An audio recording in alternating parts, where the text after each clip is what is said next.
The Werenado Druid was my most favorite builds back in the old days of Diablo 4 for multiple seasons. It was long a really weak build, but thanks to Lord of Hatred and thanks to the new Mythic Uniques in Season 14, Werenado is finally back in the A-game. Although there are better builds out there like Shred, it's still capable of clearing every content in the game, and it is also, for me, still the most fun build. And it's also pretty simple. Thanks to the Storm Shepherd that you will have no spirit cost, you can cast as many tornadoes as you want. I will explain that more later into the video. Make sure to hang on to the video. We are also playing with Grizzly Rage. There is a push version, the Wolves for extra 40 damage, and a speed farm version with Clawr. We are also in general pretty fast with things like Hurricane and Lightning Storm and Bloodhowl giving us extra plus movement speed. So this is also a pretty good build to just farm in general your normal content. The build is also capable of clearing hit 125 plus, but I didn't test it out yet. If you already did it, you can post your clear in the comments down below. I will go now into the deep dive of the build. Also write in the comments down below what build you want to see. After the quick introduction of the build, we're gonna go directly into the deep dive of the Tornado Werewolf. First of all, the first question is, do we gonna use Flash Render? No, we won't use Flash Render because it's way worse than either a normal legendary weapon or later on when you have your Mythic Seal when you're playing with Azeroth. So yeah, it doesn't really do anything for our build. Why?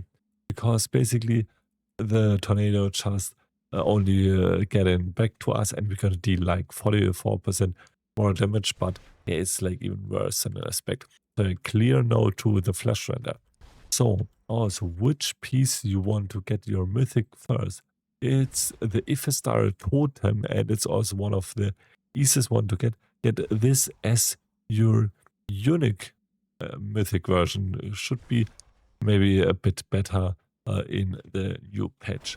Okay, then the next question, when we're gonna play with Azeroth as a weapon and when not. So right now, I'm not playing with Azeroth as a weapon, as you can see, with a legendary instead.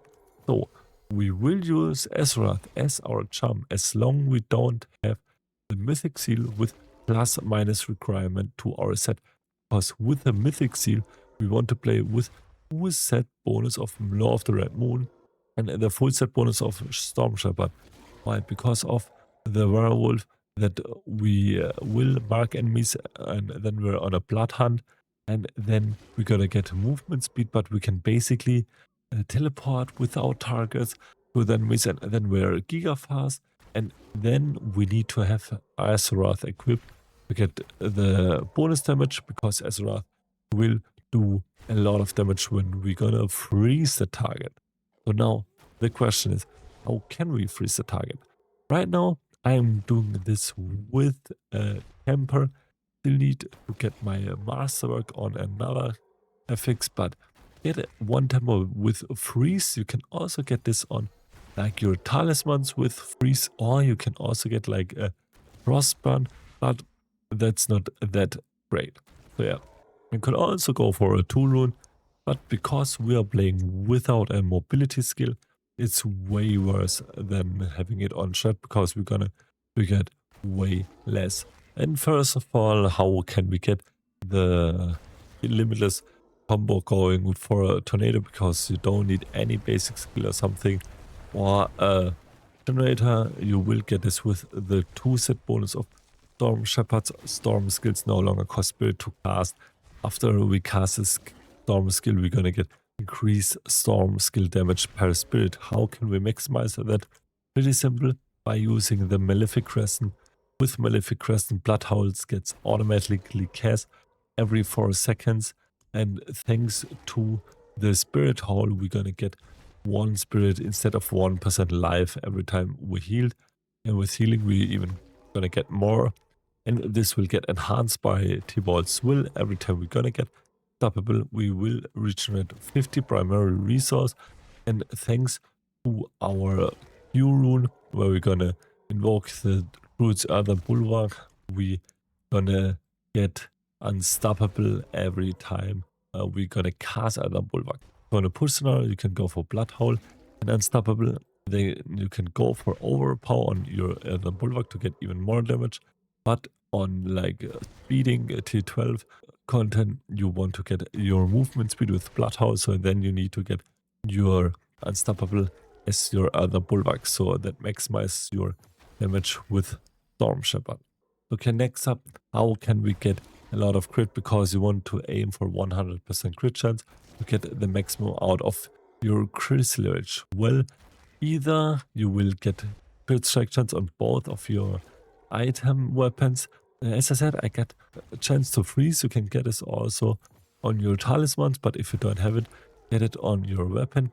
If you have it on your talisman, then you will have both crit chance tempers, which will give you 20% crit chance, then get crit chance on your gloves, then get crit chance on your amulet, and then you should be around 40 to 50% where I am right now, and I also got the Garun, where I get 24% crit strike chance for 5 seconds, makes it like 60 to 70%. We now have also two setups of our Tornado. The first one is if you're pushing or playing with a pit, then you need to go for wolves to get the 40% more crit strike attack speed, because with the more attack speed you need it for bosses or for pit to get them faster down. But if you're playing like Hell Tides or Nightmare Dungeons, such things go for Clawr and the fast speed and the dash instead, because it's like a mini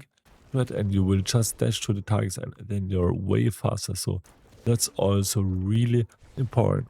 Also, speaking of getting faster, you want to maximize your movement speed, so get J and crit temper on your boots with movement speed, and also a J movement speed as FX on your boots, and then with your lightning storm, with your blood howl, and with your hurricane, you are really fast, and you can speed up your run even better.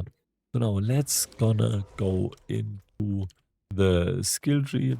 For our skill tree, we maxed lightning storm with Hero of the Storm, so it will follow us, and then we also get movement speed, so we're gonna move faster, and then also additional strikes, so we're gonna get more additional strikes for more damage. And then next up, Tornado. This is our main spell. We have it as a werewolf skill. And then with Explosive Tornado, it's by far the best, because we will generate so many mini tornadoes that we will also trigger our Calm Before the Storm to reset our Crystal Rage. I tested Greater Tornado and Swelling Storm. You can also kind of get Greater Tornado for bosses, but I'm still sticking with Explosive Tornado, but I will do some more tests and maybe we'll update you on another video. So then for the defensive skills, get Blood Howl, get Spirit Howl, then healing, and then movement speed. Then for his Cyclone Armor, get in your reversal as also resistance. You can also take the increased radius, so you will pull even more enemies together with your Cyclone Armor. And for the other bulwark, get Travertine Bulwark, so you will get enough resolve stacks. And then, as I said, Unstoppable if you have movement speed on your Blood Howl, and get Overpower if you have Unstoppable on your Blood Howl. And then also get Fortify and Healing. Then also get Debilitating Roar. You can cast this as a werewolf thanks to Dark Howl. And for your Debilitating Roar, get Roar of Resolve, maximum life, and also increased duration. Then we also have the wolves with Thrill of the Hunt and attack speed. And as I said, instead you can also go for a Claw and dash through speed farming content. Then also Hurricane with movement speed, weaken, and also Jericho, so we can cast it all the time.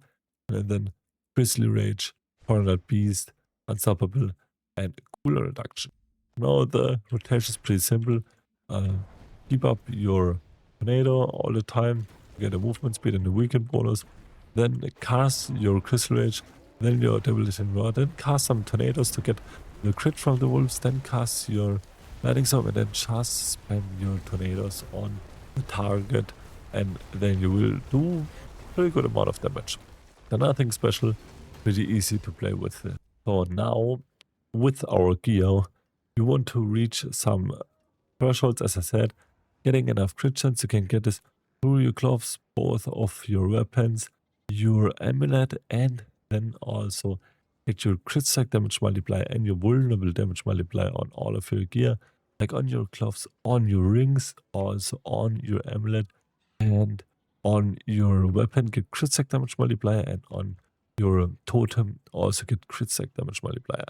And then we also have our max life. This is also pretty important to stay alive. Get maximum life on all of your gear pieces, even on your weapon, your chest, your head, your pants, and then also on your. Now, which things we need to focus for our uniques? We want to get Gaethel's Birthright for more cycling, armor damage reduction. We want to go for Dirge of Aerodire, get more storm skill damage and more spirit interactions. And also if it's dire totem, get this as your first mythic item, and the Malefic Crescent. Keyboard's will is also pretty nice to get even more damage. For your chest, get the aspect of debilitating toxins, or your boots get overcharged aspect, and then you also need to masterwork your lucky hit that you will get more ferocity charges when you gonna deal lightning damage, and for your weapon get the crushing aspect. For your ring get archer's aspect, and that will complement all of our aspects, as I said. For the affixes, vulnerable damage multiplier, crit strike damage multiplier, attack speed, and as also crit strike chance. Defensive ones are max life and armor, your most important one. For your gems, get one topaz, one ruby, and one emerald. For rune words, get Hawk Quay to constantly generate our other bulwark, and the Sirigar to get constantly more crit strike chance. And also sapphires as your chest ones. For your spirit boons, go for Werenado to take reduced damage from elite. For the eagle, get Werenado, calamity, and then overload, and also coming for the storm. You can also think about going masochistic, so we are going in the bearsacking, so we're also going to do more damage and have also increased movement speed, because we do not benefit from the bearsacking from our shadows. So masochistic is also a pretty good option to take. For a Paragon board, that's kind of simple. It's like the shutdown, but with a kind of twist. Build for the first board, then a Keeper and your Lust for Carnage for the second board. For your third board, Earth and Sky, and a Thunderstruck. For a second last board, Fanging Clawr and Constricting Tendrils. And for the last board, get Heightened Malice and also Outmatch, because we're going to deal now physical damage. We will not deal lightning damage for a full minute. To take these, after that, max out your cliffs kind of bit. But if you're struggling with life, then gonna get all of your life nodes here, there, and yeah, after that, maxing out your cliff bonuses and then get even more for the rest. As I said, for talismans at the beginning, get a full Storm Shepherd set. We want to focus on shape-shifting and werewolf skills to get your max crystal rage to get an uptime of 100%. And also get things like fire res, physical res, or also tends to freeze enemies. And for your 6th one, you want to have a Surath. Later when you have a Mythic Seal, then get your Red Wolf Moon as your second set. For mercenaries, we got Subu with crit strike damage. You can also take Rahir for more armor, and Alkin as a reinforcement. I hope I could show a pretty cool build. That is one of my favorites, like from back in the day, a lot, and also write on your current builds in the comments down below. And also if you found some Mythic Uniques, and how do you think about the newest Diablo 4 patch. Until next video, and bye.